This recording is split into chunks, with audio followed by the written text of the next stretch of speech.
Olá, meu irmão, minha irmã, a você que está nos acompanhando nessa classe de escola bíblica que nós chamamos de Remédios para o Coração.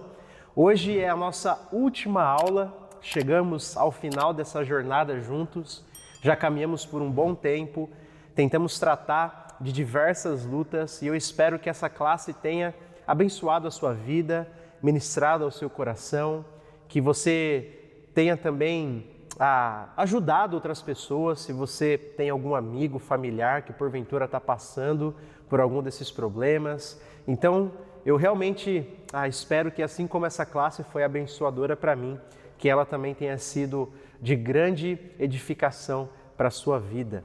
E nós já estamos hoje na nossa 12ª aula. Nós tivemos a primeira aula sobre o que a Bíblia diz sobre o coração, o que a Bíblia nos ensina, o que a Bíblia quer dizer quando ela utiliza essa palavra. Nós tivemos 2 aulas sobre emoções, depois 2 aulas sobre ansiedade, depois uma aula sobre culpa, outra sobre medo, 2 sobre depressão, uma sobre ira e a última aula foi sobre falta de perdão. Então, 11 aulas. Também tivemos uma aula bônus, uma aula extra, falando sobre o que é o Evangelho.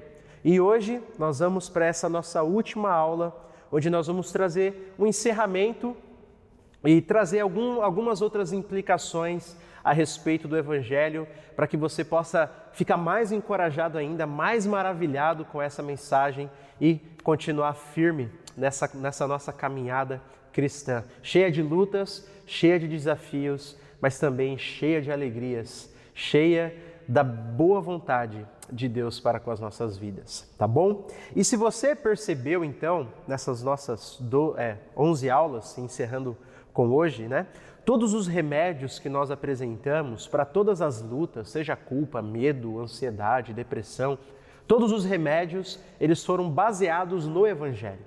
Na verdade, nós dissemos que basicamente o remédio é um só, o remédio é o Evangelho. E o Evangelho ele traz implicações que nos ajudam a lidar com todos os problemas pelos quais o nosso coração é afligido.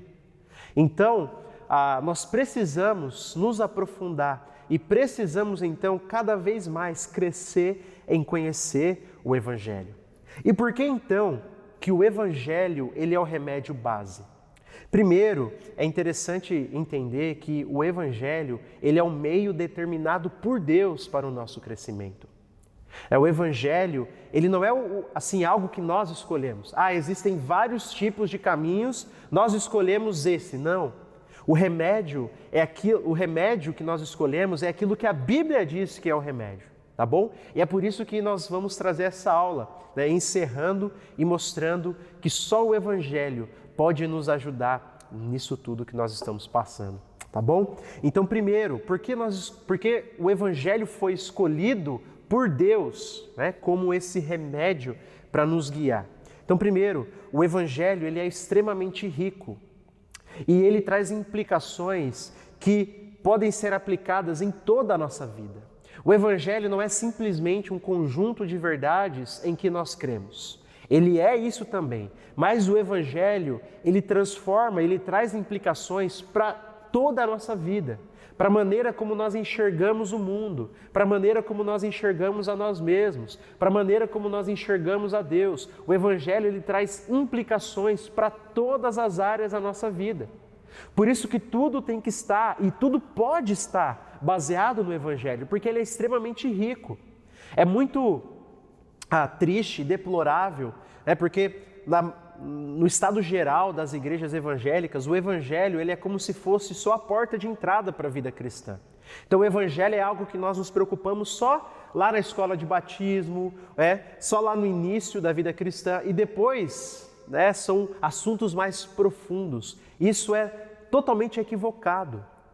O Evangelho ele é infinitamente rico e nós podemos passar a vida inteira estudando somente sobre o Evangelho e nunca aprenderemos o suficiente. Paulo ele diz assim em Efésios 3:8: embora eu seja o menor dentre todos os santos, foi-me concedida esta graça de anunciar aos gentios as insondáveis riquezas de Cristo.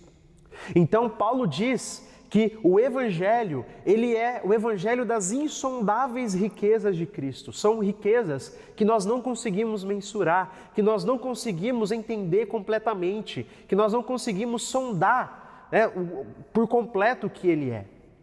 Então o Evangelho, ele deve e ele pode ser a base de todas as coisas da nossa vida, porque ele é extremamente rico. Por isso que é muito equivocado essa ideia, né, de que o Evangelho é apenas algo que nós estudamos um pouquinho ali no início da vida cristã e depois nos esquecemos dele. Isso torna o Evangelho pobre.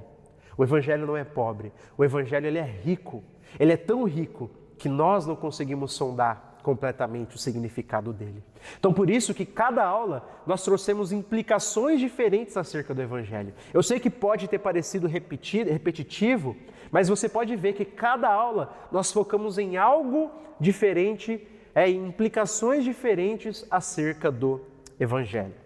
Então, continuando, esse é o primeiro motivo. Porque o Evangelho é o remédio base, é o remédio fundamental das nossas vidas, porque ele é extremamente rico. Também porque o Evangelho, ele é o único caminho para a transformação verdadeira. Não existe outro caminho. Ezequiel 36 diz assim, o Senhor prometendo, uma promessa da nova aliança: darei a vocês um coração novo e porei um espírito novo em vocês. Tirarei de vocês o coração de pedra e lhes darei um coração de carne. Porei o meu espírito em vocês e os levarei a agirem segundo os meus decretos e a obedecerem fielmente as minhas leis. Então, o que o texto de Ezequiel está nos mostrando? Que a transformação do nosso ser por completo, do nosso coração, é uma obra de Deus. Somente o Evangelho é o caminho para a transformação verdadeira. Sem o Evangelho, nós podemos aplicar certos princípios bíblicos, nós podemos utilizar de outros meios, né, para tratar do nosso problema, mas sem o Evangelho não existe uma transformação verdadeira. Sem o Evangelho não vai existir uma transformação na raiz do problema. Então, o Evangelho ele deve ser o remédio base, porque só ele pode causar uma transformação verdadeira. O resto causa uma transformação superficial. O Evangelho causa uma transformação por completo. Além disso, só o Evangelho resolve o problema principal do ser humano.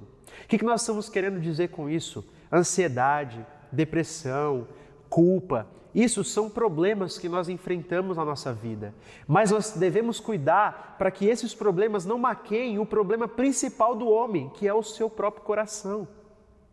Então, por exemplo, quando Jesus ele vai falar com Nicodemos, um fariseu, um homem tido com uma moral alta, que buscava obedecer os mandamentos de Deus, Jesus diz para ele, olha, ninguém pode ver o reino de Deus se não nascer de novo.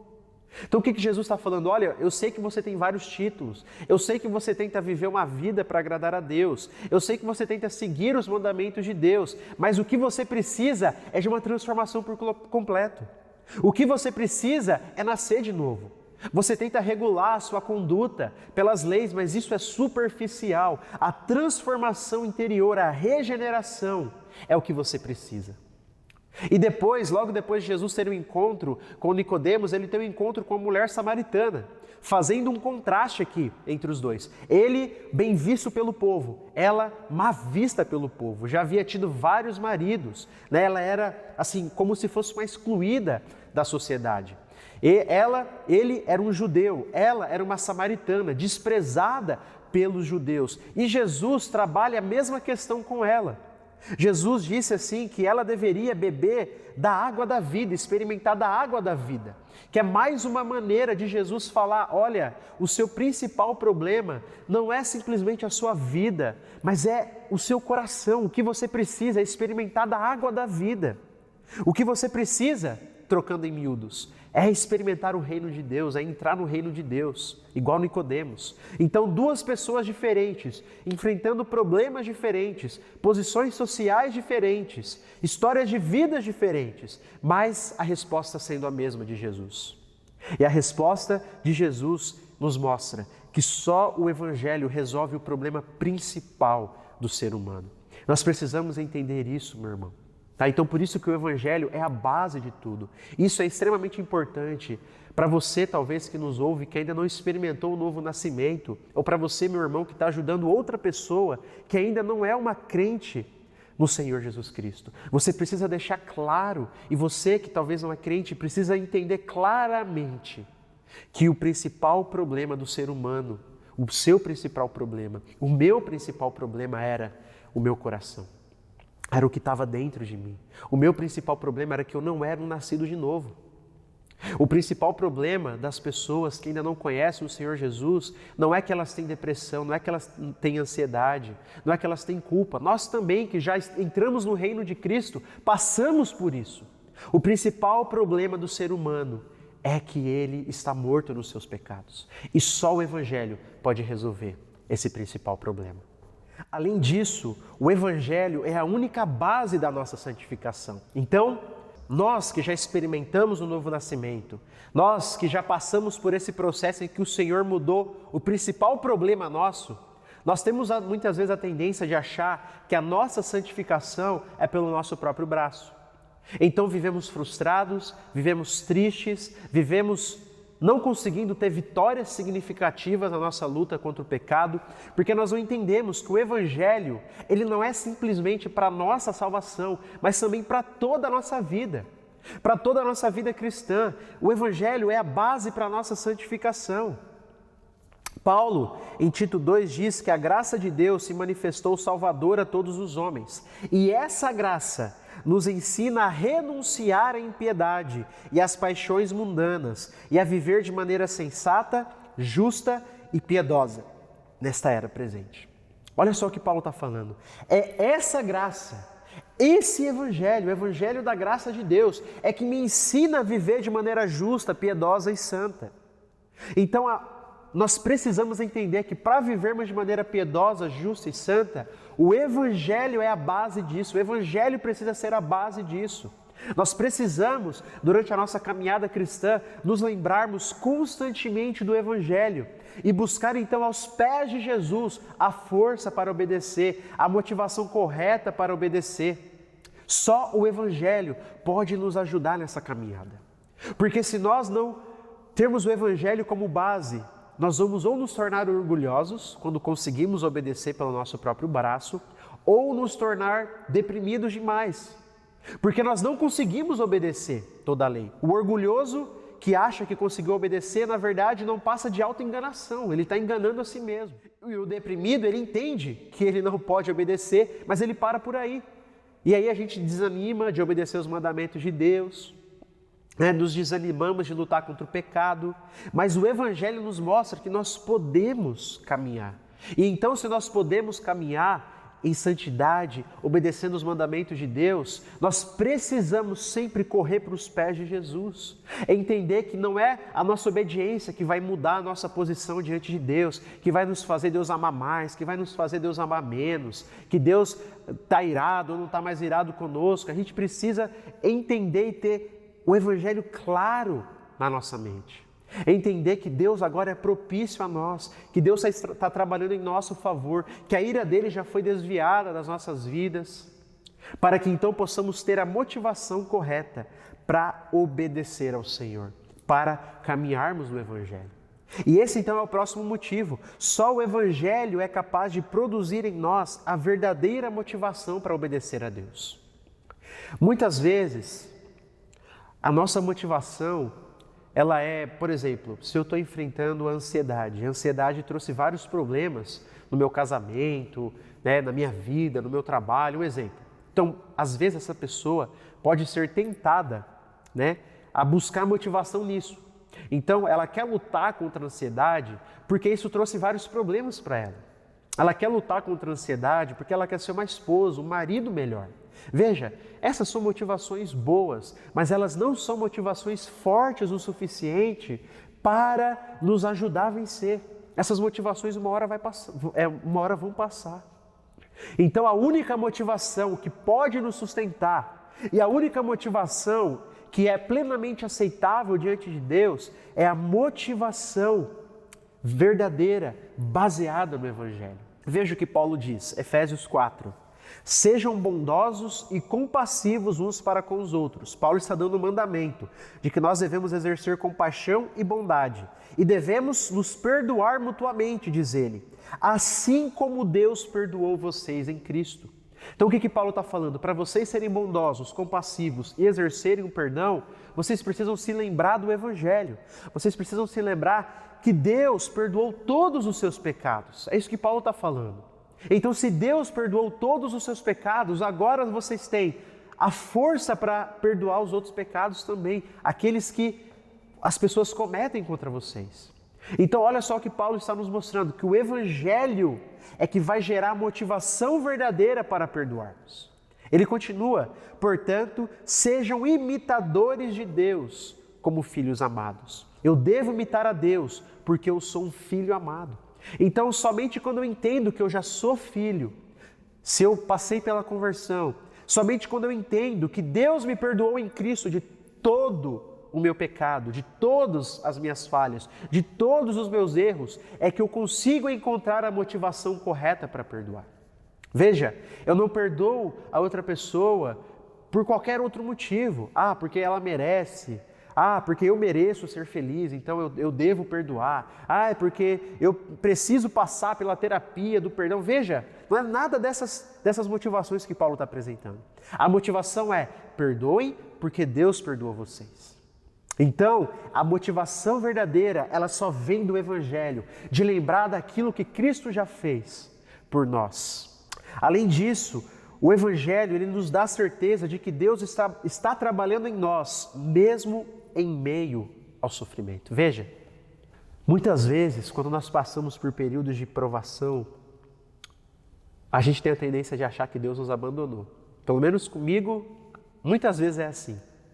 Tenho a tendência de achar que Deus me abandonou, de que Deus não está mais lá com a gente. Mas veja, o Evangelho nos mostra que Deus está sempre conosco, mesmo em meio ao sofrimento. Que Deus está trabalhando em nosso favor. Paulo diz que nós sabemos que Deus age em todas as coisas para o bem daqueles que o amam. Veja, Deus trabalha, Deus age em todas as coisas, por menor que ela seja. Deus está agindo em todas as coisas para o bem daqueles que o amam e que são chamados segundo o seu propósito. E que bem é esse? Ele vai dizer, pois aqueles que de antemão conheceu, também os predestinou para serem conformes à imagem do seu Filho. Então o que Paulo está dizendo? Deus está usando todas as coisas, a bonança e a tempestade, a alegria e a tristeza, o bom e o ruim. Deus, ele está usando tudo isso para trabalhar no seu coração e para formar a imagem de Cristo em você. Então, só o Evangelho nos dá essa segurança de que Deus não nos abandona. Ele prometeu que nunca nos deixaria, que nunca deixaria os seus filhos. Ele prometeu para aqueles que são dele. Além disso, o Evangelho nos dá a segurança de que Deus caminha conosco no meio do sofrimento. Não apenas que Deus está trabalhando em todas as coisas para o bem da minha vida, para me transformar à imagem do seu Filho. Deus também está lá comigo. É isso que a Bíblia diz. Diz assim que ainda que eu ande pelo vale da sombra da morte, eu não temerei mal nenhum. Então, Davi diz que mesmo que ele passe pelos períodos obscuros da vida, ele não precisa temer. Por quê? Porque Deus está simplesmente trabalhando para o seu bem? Não apenas por isso. Davi diz, porque tu estás comigo. Não é apenas que o Senhor está no seu trono governando todas as coisas. Ele está no seu trono governando todas as coisas e está comigo, no meio do meu sofrimento. É isso que o Evangelho promete para todos aqueles que têm Deus por seu pastor, que já se submeteram a Ele, que já tiveram os corações transformados por Ele. A esses Deus promete que caminha junto no meio da dor e do sofrimento. Além disso, a Bíblia diz que Jesus, ele é o nosso sumo sacerdote, que passou por aquilo que estamos passando, que foi tentado em todas as coisas e que agora ele se compadece de nós. Então não apenas que Deus está no seu trono governando para o nosso bem, Ele está. Não apenas Deus está conosco no meio do sofrimento, Ele está, mas também a Bíblia diz que Jesus, Deus Filho, Ele se compadece de nós. Porque Ele passou pelo sofrimento, Ele experimentou isso. Então, o Evangelho nos dá essa segurança. O Evangelho nos dá essa bendita esperança. Além disso, o Evangelho nos dá a esperança de que um dia ressuscitaremos em corpos glorificados, sem estarmos mais sujeitos ao sofrimento. Veja, Paulo diz assim: quando morremos, o corpo terreno é plantado no solo, mas ressuscitará para viver para sempre. Nosso corpo é enterrado em desonra, mas ressuscitará em glória. É enterrado em fraqueza, mas ressuscitará em força. No último dia, quando Cristo voltar, os nossos corpos serão ressuscitados. Nós ressuscitaremos e teremos corpos que não estarão mais sujeitos à ansiedade. Não estarão mais sujeitos à depressão, não estarão mais sujeitos ao medo, não estarão mais sujeitos à culpa, não estarão mais sujeitos a nada, porque nós ressuscitaremos em glória. A nenhum desses problemas mais poderão nos acometer. Só o Evangelho nos promete isso. Só o Evangelho nos dá essa segurança. Porque senão, essa ressurreição para nós, se nós não temos o Evangelho, se nós não temos Jesus, é para condenação. Então, só o Evangelho nos dá essa bendita certeza. Então, meu irmão, se você estiver enfrentando por isso, lembre-se a sua mente: um dia o meu corpo será perfeito, eu não vou mais fraquejar, os meus hormônios não vão mais ficar desregulados. Um dia, esses sentimentos descontrolados vão todos embora e eu vou ter só sentimentos bons, perfeitos, que glorificam a Deus. Lembre-se disso. Nós estamos nesse mundo caído, mas um dia estaremos num mundo totalmente feito novo, totalmente restaurado. Além disso, o último dos motivos que eu trouxe aqui, eu poderia falar 1 milhão de motivos ainda, mas o último para a nossa série aqui: o Evangelho nos dá firme certeza de que Deus nos sustentará até o último dia. Eu sei que muitas vezes, quando nós passamos pela dor, pelo sofrimento, quando nós encaramos o nosso próprio pecado, nós temos a tendência de achar que nós não vamos chegar lá, que nós não temos força. Mas o Evangelho nos mostra que realmente nós não temos força, que realmente nós não vamos conseguir chegar lá por nós mesmos, mas temos um Deus que prometeu nos guardar até o final.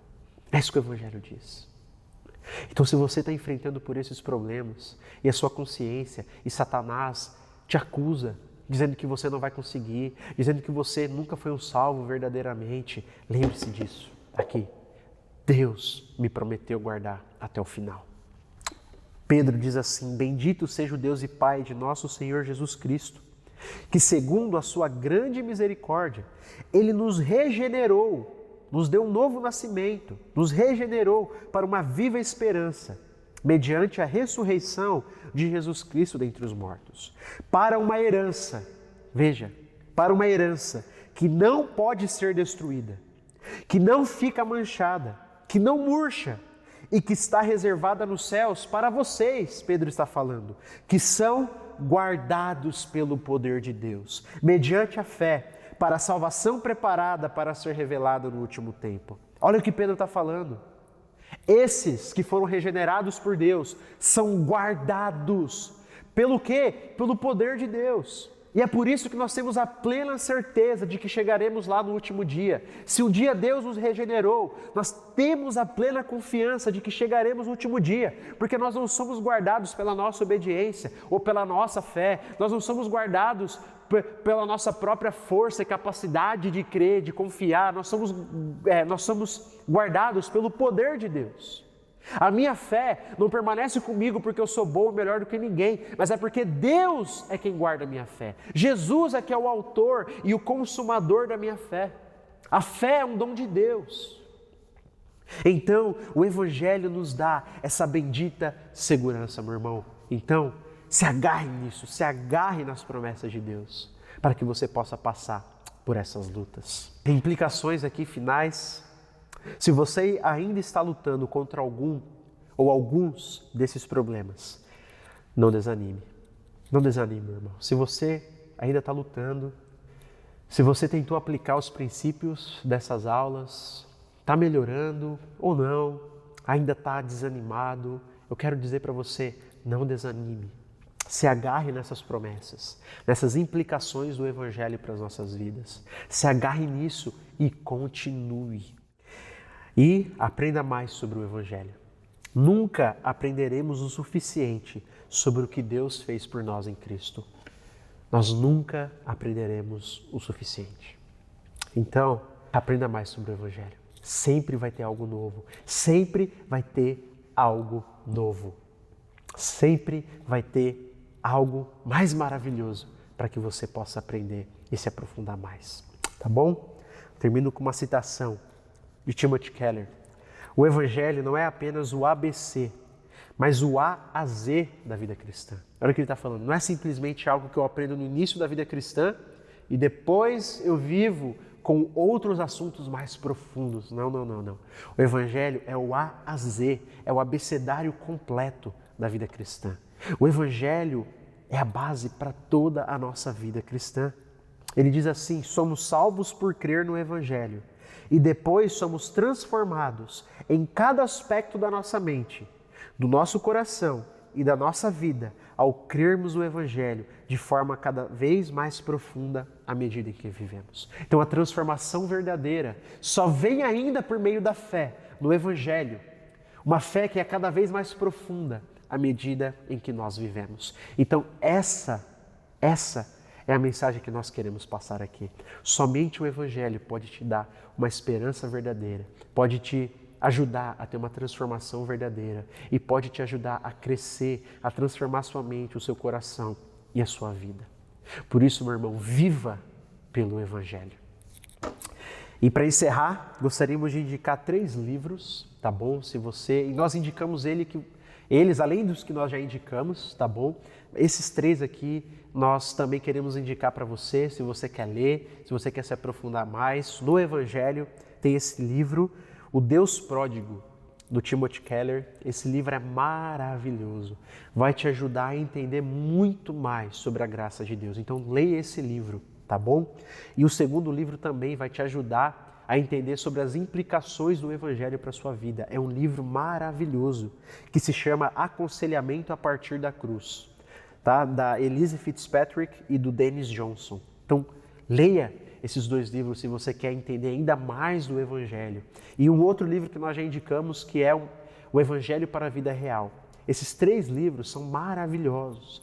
Tá? Leia os 3, se você quer se aprofundar cada vez mais no Evangelho, leia um, depois leia outro, depois leia outro, tá bom? Sempre meditando também nas Escrituras, lendo os Evangelhos, lendo o Novo Testamento, lendo o Antigo Testamento, para que você possa se aprofundar nessa mensagem gloriosa, tá bom? E o último livro, se você está ainda passando por períodos de sofrimento, esse último livro talvez seja, assim, um dos melhores livros já escritos e talvez, assim, entre os 2, 3 melhores sobre o sofrimento, que é Confiando em Deus, mesmo quando a vida nos golpeia, aflige e fere, do Jerry Bridges, tá?